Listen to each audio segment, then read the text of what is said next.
Games හදන්න මාරම ආසාවක් තිබ්බ කොල්ල තුන් දෙනෙක් ෆින්ලන්ඩ් වල පටන් ගන්නවා ඒගොල්ලන්ගේ ගේමින් කම්පැනි එකක් 2003 ජනවාරි 8 වෙනිදා. හැබැයි මේ කොල්ල තුන් දෙනාගේ ගමන හිතන තරම් ලේසි වෙන්නේ නැහැ. 2003 ඉඳන් 2005 වෙනකන් අවුරුදු දෙකක් තිස්සේ ගේම්ස් හදනවා එක ගේම් එකක්වත් ග්ලෝබලි හිට් වෙන්නේ නැහැ. ෆයිනෑන්ෂලි බිඳුවටම වැටිලා තියෙන වෙලාවකදී 2005 ජනවාරි මාසේ ඉන්වෙස්ටර් කෙනෙක් ඇවිල්ලා මේගොල්ලන්ට සල්ලි දීලා මේගොල්ලන්ව බේර ගන්නවා වාසනාවකට. ඊට පස්සේ වෙනදටත් වඩා ගැම්මෙන් ගේම්ස් හදන්න පටන් ගන්නවා. පළවෙනි ගේම් එක හදනවා, දෙවෙනි ගේම් එක හදනවා, තුන්වෙනි ගේම් එක හදනවා.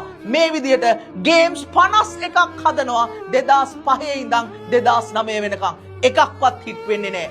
අන්තිමට ඒගොල්ලන්ගේ ඉන්වෙස්ටර් කියනවා 52 වෙනි ගේම් එක තමයි ඕගොල්ලන්ට දෙන අන්තිම chance එක. පුළුවන් නම් කම්පැනි එක බේරගන්න.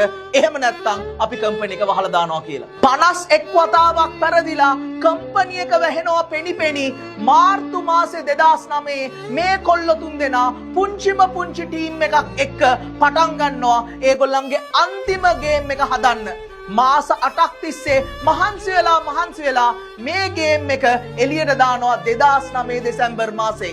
මෙන්න මේ අන්තිමට හදපු ගේම් එක තමයි රටවල් 68ක 2010 අංක 1 ගේම් එක බවට පත් වෙන්නේ.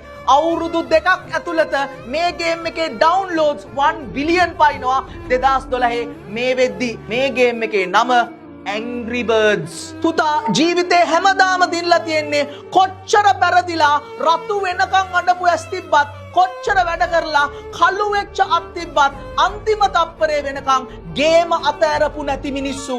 අන්න එහෙම මිනිස්සෙක් වෙන්න පුතා.